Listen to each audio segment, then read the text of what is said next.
Здравейте! Днес с Тоди ще ви покажем няколко упражнения за рамо. В началото за биомеханиката на рамото две думи. Рамото е мускул, който участва в ежедневието много. Разделен е на три глави. Предната му част, която отвежда ръката напред и я завърта навътре. Задната част, която отвежда ръката назад и я завърта навън. И средната част, която всъщност, когато тренирате във фитнес и искате резултата да е видим, трябва да наблегнете изключително на нея, тъй като определя хиксообразната ни форма и ако е добре развита, съответно най-много ни личи, че посещаваме фитнеса и тренираме правилно. Средната част отвежда ръката в страни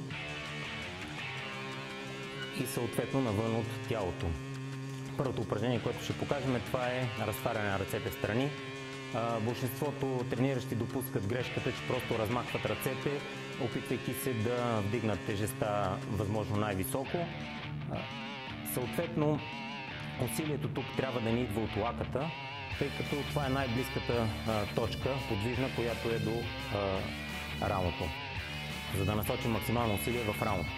Напрежението е леко обрано в лакъта, китката също е стабилизирана. Въобще цялата ни ръка до рамото трябва да я държим в една позиция през цялото време на движението и съответно да насочим усилието да идва от лакъта, за да може максимално да натваряме средната глава на рамото при разтваряне в страни.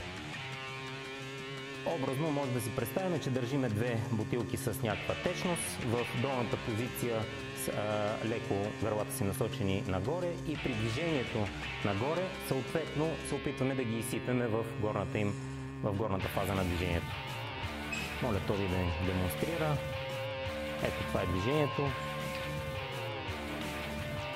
Тежестта не трябва да преминава над височината на рамото. Малките мускули нямат голям обем на движение, така че самото движение е сравнително късо. В долна позиция също не отпускайте ръцете и тежестта. Постоянно дръжте мускула под напрежение. От това упражнение може да изпълните 3 серии. Повторенията са от 10 до 20 по ваше съображение. Ако търсите съответно релеф, тогава увеличавате броя на повторенията и скъсявате почивките между самите серии. Следващото упражнение, което сме избрали да ви покажем с Тоди, това е упражнение за задно рамо, отвеждане на дъмбели назад от положение наклон напред. Торса на тялото ви се премества леко напред. Дъмбелите са между краката ви и съответно избутвате дъмбелите назад, като движението отново трябва да го усетите от лакътя назад и леко нагоре. Не се сбива прекалено в лактите, но търсите усещането в задното рамо. Дланите може да ви бъдат насочени назад или настрани. Това отново е по усещане. Ако сгънете прекалено много и назад, ще натоварите гърба и трапеца. Затова стремете се да усещате мускула и движението да е съсредоточено изключително върху задното рамо. Същото упражнение може да се изпълни от седеж с наклон напред, както и предходното упражнение, съответно също може да се изпълни освен от стоеж, така и от седеж. Повторенията са същи. И накрая ще ви покажем едно последно упражнение, което всъщност само то може дори да ви върши работа за тренировка на рамо. Това е един комплекс от движения, който засяга почти всички части на раменния мускул. Първоначално отново вземате стабилна позиция, както при всички гърдите леко изпъчени, с лека чупка в кръста, за да може гърба да е под една права линия, да сте стабилен. Гиричките се държат покрай тялото, а отново ръцете леко обрани в лактите и започвате движение в страни, след което изнасяте напред и повдигате нагоре. Връщате в същия ред.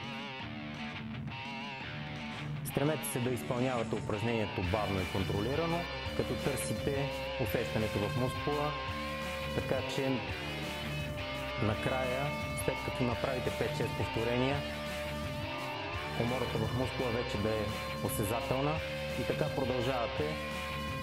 Упражнението е сравнително трудно и не трябва да се изпълнява с голяма тежест, за да може да направите достатъчно повторения.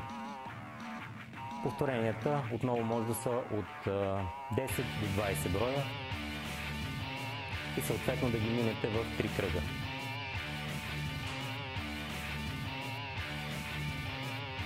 Когато търсите повече дефиниция, това упражнение като завършващо за рамо е много добро.